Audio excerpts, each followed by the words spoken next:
हिंदीमध्ये देशाचे कणखर गृहमंत्री अमितभाई शहा हे 26 तारखेला नांदेडमध्ये त्यांचं आगमन आहे।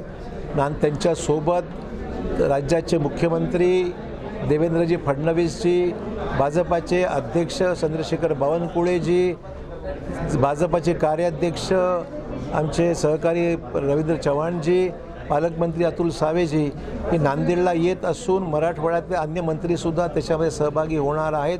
दुपारी 2 वाजता नवीन मोंढा येथे जाहीर सभा त्यांची आयोजित केलेली आहे आणि त्या सभेला मोठ्या प्रमाणावर मराठवाडा आणि प्रामुख्याने नांदेडमधील लोक सहभागी होतील अशी अपेक्षा आहे। सर, त्या सभेला शंखनाद असं नाव दिलं। त्या सभेला शंखनाद यासाठी दिलं आहे, सिंदूर ऑपरेशन सिंदूरचं यश सैन्याचा गौरवाचा शंखनाद आहे, आगामी निवडणुकीचा हा शंखनाद आहे, पंतप्रधानांच्या नेतृत्वाच्या 11 वर्ष पूर्ण होऊन विकसित भारताचा हा शंखनाद आहे आणि आमच्या देशातील शूरवीर जवानांचं जे त्या ठिकाणी जे धारातीर्थी पडलेले आहेत, ज्याच्या ऑपरेशन सिंदूरमध्ये काही प्रमाणामध्ये काही सैनिक आमचे देशात प्राणार्पित केलेले आहेत, त्यांना अभिवादन करणं, पहलगाममध्ये झालेल्या घटनेच्या संदर्भामध्ये जे आमचे पर्यटक जे त्याच्यामध्ये निष्पाप बळी पडले त्यांना अभिवादन करणं, त्यांना श्रद्धांजली अर्पित करणं, अशा विविध हेतूने हा कार्यक्रम या ठिकाणी अमितभाई शहा यांचा आयोजित करण्यात आलेला आहे।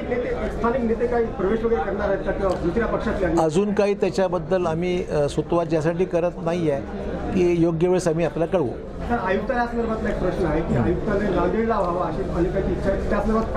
आयुक्तालय व्हावं असा निर्णय माझ्या मंत्रिमंडळाच्या कालावधीमध्ये मी घेतला होता, त्याला राज्याच्या मंत्रिमंडळाची मान्यता आहे, पण त्याची अद्याप अंमलबजावणी झाली नाही। वास्तव आहे, काही वादाचे विषय इतर जिल्ह्याशी असल्यामुळे त्याची अंमलबजावणी झालेली नाही, हे वास्तव आहे। त्याच्यामुळे त्याची अंमलबजावणी व्हावी ही नांदेडवासियांची इच्छा आहे। सर, तुम्ही महसूल मंत्री होता, मग आयुक्तालय नांदेड निकषानुसार पात्र ठरतं? निश्चित ठरतं, नांदेड निश्चित ठरतं। नांदेडची केस मेरिटवर आहे, पण राजकीय विरोध काही लोकांचा होता, काही जिल्ह्याचा होता म्हणून ते थांबला आहे।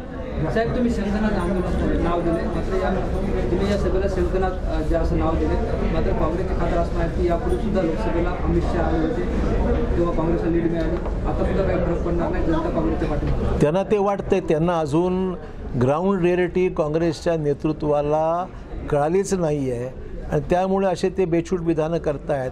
काय चाललं आहे ह्याचा त्यांनी जाणीव घेतली पाहिजे। आमच्यापेक्षा त्यांनी काळजी इतर पक्षाची केली पाहिजे।